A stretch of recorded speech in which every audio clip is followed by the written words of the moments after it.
Within the vast workforce of the royal household, some individuals hold rather unique job titles. This becomes evident in episode 6 of season 6 of The Crown, where Tony Blair, striving to enhance the monarchy's image, questions the necessity of a position known as the Warden of the Swans. Among these distinctive roles are the person responsible for breaking in new shoes for the monarch, the official harpist for the Prince of Wales, and the piper to the sovereign.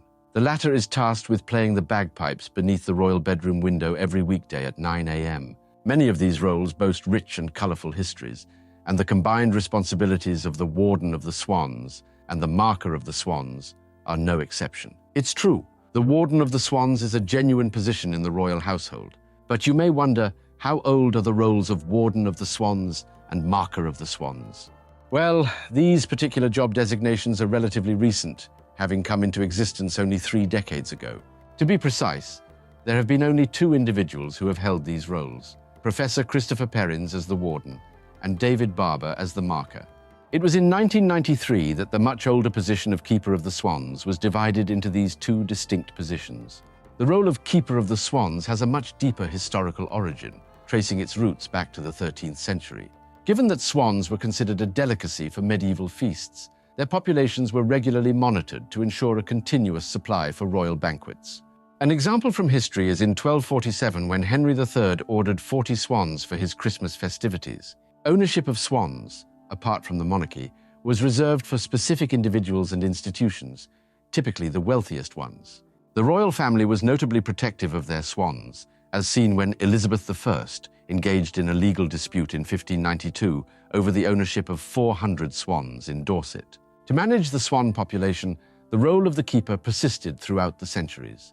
Now you might ask, what do the Warden and Marker of the Swans actually do? Well, today their primary role involves organizing the Swan Upping, an annual survey conducted along a section of the River Thames.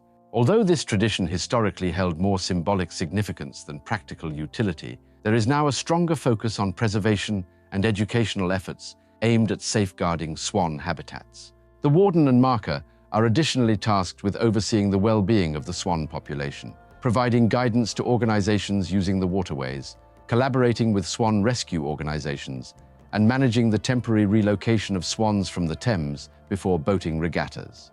But what really happens at the Swan Upping? Annually, in the month of July, a team of swan uppers don scarlet shirts adorned with the monarch's emblem. They are led by the Marker, who wears a matching scarlet jacket and a hat featuring a swan's feather. The group embarks on a journey in traditional skiffs, traveling from Sunbury on the Thames to Abingdon Bridge, covering a distance of approximately 80 miles over the course of 5 days. When they spot a swan with newborn cygnets, the swan uppers cry, "All up," and form a circle around the swans using their skiffs. They then lift the swans onto their boats and conduct health checks. In July 2023, during the first swan upping event in the reign of Charles III, a total of 94 cygnets were examined. This marked a decrease from the previous year when 155 cygnets were checked. The decline is believed to be attributed to an outbreak of bird flu.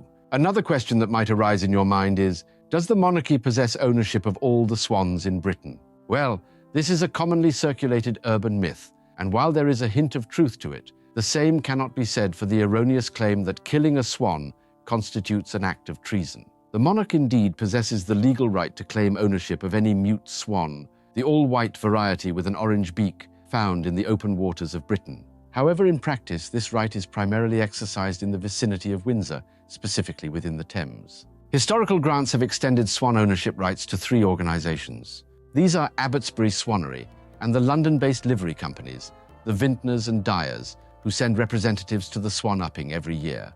Nevertheless, it is solely the monarch who holds the esteemed title of Seigneur of the Swans.